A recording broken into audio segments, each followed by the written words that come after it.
It's one of the things that people need to realize about Archbishop Lefebvre, and that he is a missionary with a missionary mind. His passion is for the salvation of souls, to baptize souls, to edify them, to have them grow in the life of grace, and ultimately enter into the beatific vision.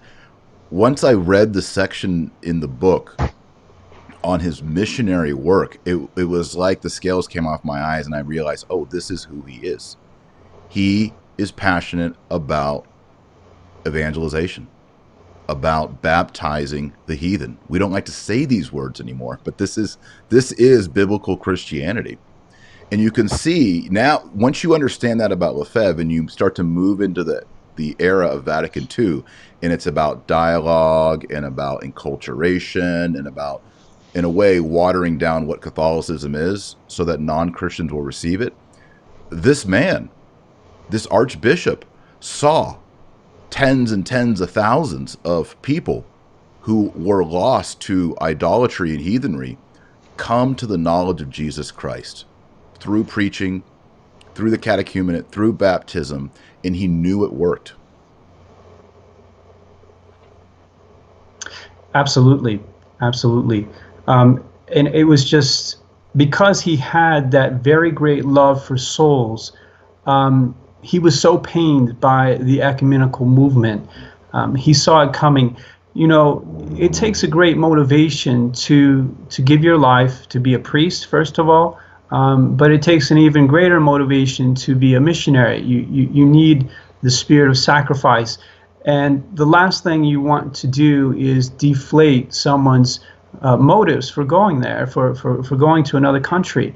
And if you tell people that, look, I mean, people are good in their own religion, that there's no real need to convert to the Catholic faith, that, you know, if you just follow your own conscience, you'll be okay, that Buddhists should be good Buddhists and Muslims should be good Muslims, and so on and so forth. All this lingo that we hear, that we're just going to witness to go tell people, well, this is how I see religion, how do you see religion, that sort of thing. Then really you empty out any motivation for going to these places. There's no reason to follow that mandate of our Lord to go and baptize all nations at that point, if people are already good where they are. I mean, if I'm just going to another country to share with people how things are going in my life, then I can do that here. You know, we can do that here. What's what's the point of me sacrificing myself and going to another country?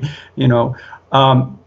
So the Archbishop had that spirit that we read about in the missionaries of old, where they saw this as, no, if I do not go to these places, these people will not save their souls for all eternity. I mean, that's what's at stake, is eternal salvation or eternal damnation. So if I binary situation. It's a binary situation. If I leave them to themselves, you know, they will be subject to all of these influences of paganism and confusion. And I need to bring them the light of the gospel, and not go and say, let me appreciate what you're doing, but let me bring you the light of Christ and bring the truth to you. That was his motivation. And if that motivation is taken away from young men or young women considering a vocation, then really there's no point. Benedictio Dei omnipotentis, Patris et Filii et Spiritus Sancti descendat super vos et maneat semper. Amen.